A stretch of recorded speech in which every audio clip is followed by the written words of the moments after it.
A gestão do tripé econômico, soberania nacional ou captura de interesses. Capítulo 1. A base da gestão soberana. Dever constitucional, fiduciário e lógica contábil. Toda e qualquer discussão sobre a política econômica brasileira deve partir de um fundamento não negociável: a Constituição da República Federativa do Brasil de 1988. A Constituição estabelece, em seu artigo 3º, os objetivos fundamentais da República. Entre eles destacam-se: construir uma sociedade livre, justa e solidária, garantir o desenvolvimento nacional, erradicar a pobreza e a marginalização e reduzir as desigualdades sociais e regionais. Estes não são meros desejos ou sugestões. São ordens diretas, mandatos que vinculam legalmente todo e qualquer gestor público. O Banco Central e o Ministério da Economia são, por definição, gestores fiduciários. Um fiduciário é alguém a quem se confia a administração do patrimônio de outrem. Neste caso, o patrimônio é o do povo brasileiro. O dever fiduciário implica em duas obrigações primordiais: dever de lealdade, o gestor deve agir sempre e unicamente no melhor interesse do seu cliente, o povo brasileiro, e nunca em benefício próprio ou de terceiros. E dever de cuidado, o gestor deve empregar toda a sua competência técnica para administrar o patrimônio com a máxima diligência.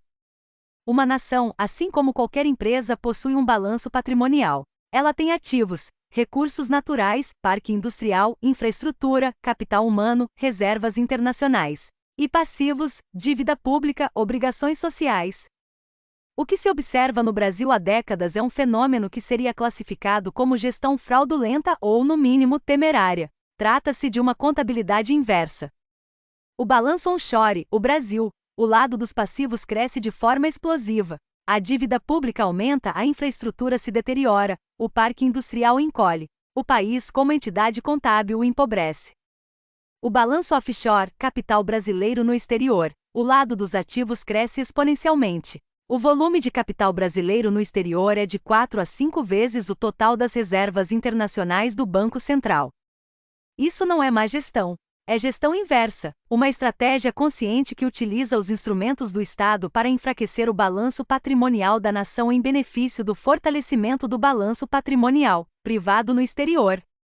A questão central não é qual a melhor teoria econômica, mas sim, os gestores do patrimônio do povo brasileiro estão cumprindo seu dever constitucional e fiduciário, ou estão operando em um conflito de interesses que drena a riqueza da nação em benefício de seus próprios balanços patrimoniais privados. Capítulo 2. A distinção fundamental. Gestão técnica versus debate ideológico. O tripé macroeconômico, implementado no Brasil em 1999, é um modelo de política econômica que se apoia em 3 pilares interligados: câmbio flutuante, metas de inflação e metas fiscais. A premissa fundamental para entender a economia de uma nação é que a gestão do capital é uma ciência técnica, não uma escolha ideológica. Assim como um piloto de avião utiliza seus instrumentos para garantir um voo seguro, independentemente de suas convicções políticas, um gestor econômico deveria operar o tripé para maximizar a riqueza e o bem-estar da nação. Essa abordagem não é inerentemente de esquerda ou de direita, socialista ou capitalista. É, simplesmente, gestão patrimonial competente. É somente após a aplicação de uma gestão técnica e competente que o debate ideológico se torna pertinente. Uma vez que a riqueza nacional está sendo gerada de forma eficiente, a sociedade pode debater democraticamente sobre como distribuir os resultados. Confundir a gestão técnica do capital com a distribuição política de seus resultados é o erro mais fundamental, ou a ofuscação mais deliberada, no debate econômico brasileiro. Agora, a clareza terminológica é essencial. Capitalismo não é uma ideologia política. É, por definição, a gestão de capital. Toda renda acumulada se transforma em capital. A questão central não é se haverá acumulação de capital, mas sim onde esse capital está sendo acumulado e quem o controla. Socialismo, por sua vez, não é uma forma de gestão econômica. É uma forma de convivência social e de distribuição da riqueza que pode ser alcançada somente após uma gestão soberana e competente do capital. O Brasil atual não está em nenhum desses estágios. O capital está sendo acumulado, sim, mas no exterior, em offshores que concentram de 4 a 5 vezes o valor das reservas do Banco Central. A pergunta que deveria dominar o debate não é capitalismo ou socialismo, mas sim, para onde foi o capital gerado pelo trabalho e pelos recursos do povo brasileiro? A resposta é clara: para contas no exterior de uma pequena elite que capturou o aparelho de Estado. Capítulo 3. Os dois modelos de gestão do tripé. Qualquer empresa, para prosperar, precisa analisar continuamente seu balanço patrimonial. Uma nação não é diferente. A forma como os instrumentos câmbio, juros e política fiscal são operados define o modelo de negócios do país. Existem fundamentalmente dois modelos de gestão do tripé, o soberano e o subordinado. No modelo de gestão soberana, exemplificado pela China, o Estado atua como um gestor cujo dever fiduciário é para com a população.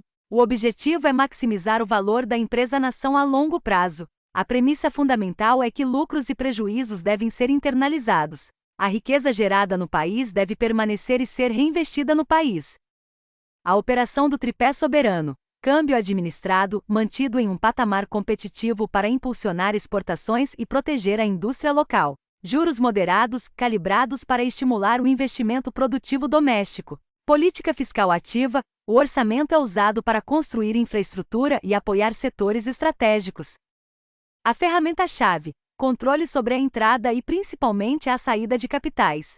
Isso impede que o lucro gerado internamente seja facilmente transferido para o exterior. No modelo de gestão subordinada, exemplificado pelo Brasil pós-1999, o Estado atua como um gerente de filial cujo objetivo é garantir as remessas de lucro para a matriz, o capital financeiro internacional e seus sócios locais. A operação do tripé subordinado, câmbio flutuante e volátil manipulado para oscilar entre dois extremos, ambos prejudiciais ao país, mas lucrativos para o capital offshore. Nenhum dos extremos é saudável. Um câmbio sobrevalorizado destrói a indústria nacional, enquanto um câmbio subvalorizado torna o país barato em dólares e gera inflação. O modelo subordinado se beneficia dessa volatilidade, comprando ativos na baixa e remetendo lucros na alta. Juros estratosféricos, mantidos muito acima da média internacional para atrair capital especulativo. Política fiscal contrativa, o único objetivo é gerar superávites para garantir o pagamento dos juros da dívida aos cientistas.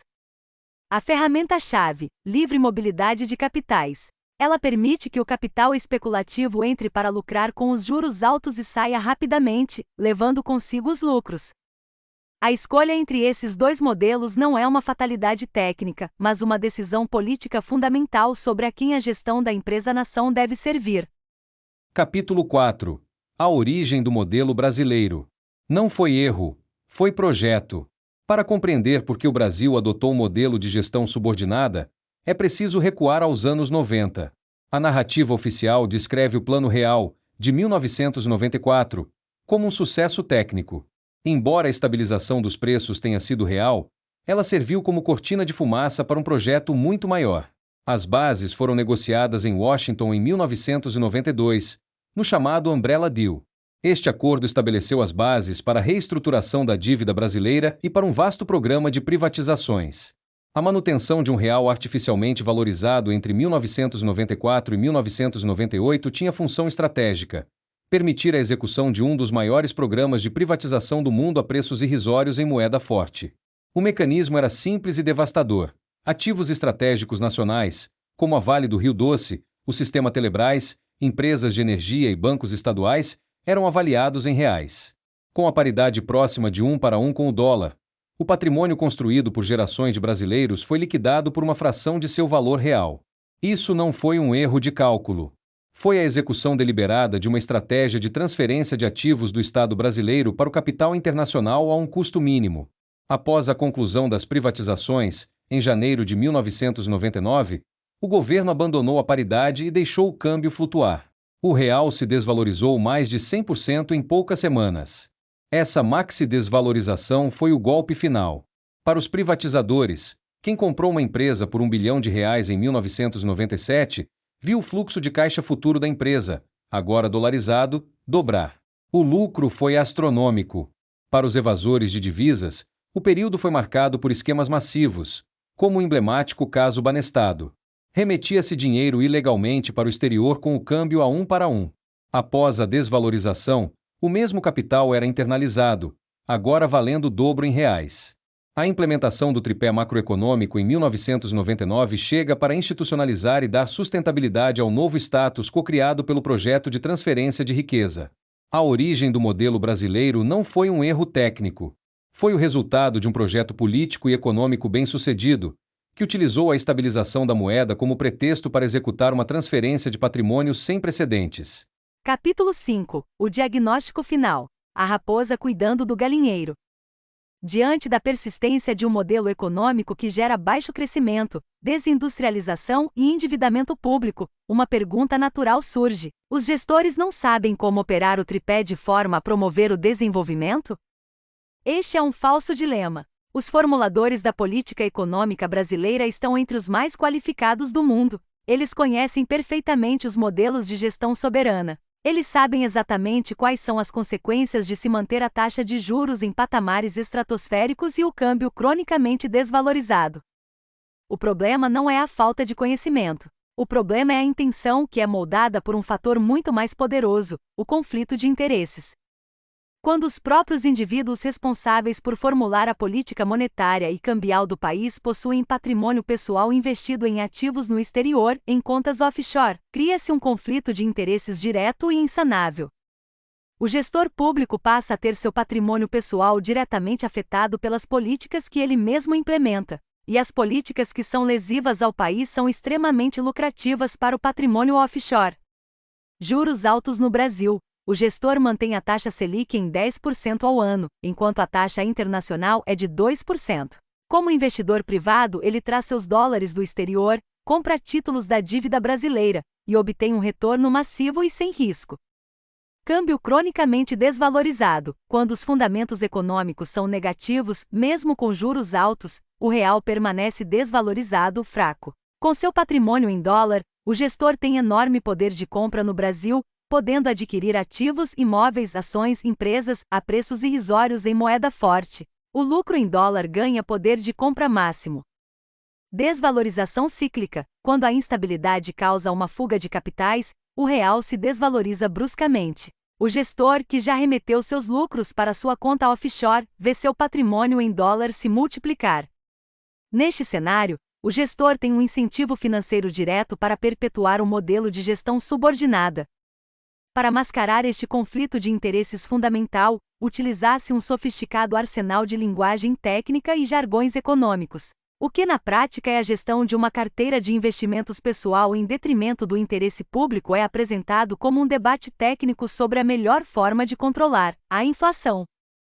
O diagnóstico final é inequívoco.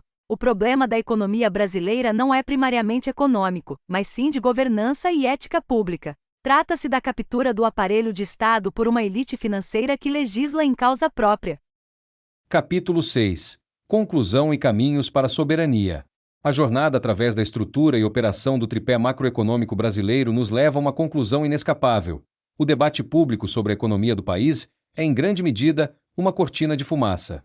Como vimos, a gestão do capital de uma nação é uma ciência técnica, não uma escolha ideológica. Existem dois modelos de gestão: o soberano, que internaliza lucros e prejuízos, e o subordinado, que externaliza lucros e socializa prejuízos. A adoção do modelo subordinado no Brasil não foi um acidente, mas o culminar de um projeto iniciado nos anos 90. O motor que perpetua este sistema é o conflito de interesses de formuladores de políticas que lucram pessoalmente com as políticas lesivas ao país. Se o problema central é a captura do Estado por interesses privados, a solução não virá de mais debates ideológicos, mas sim da implementação de mecanismos técnicos que alinhem os incentivos e restaurem a isonomia. As soluções são claras.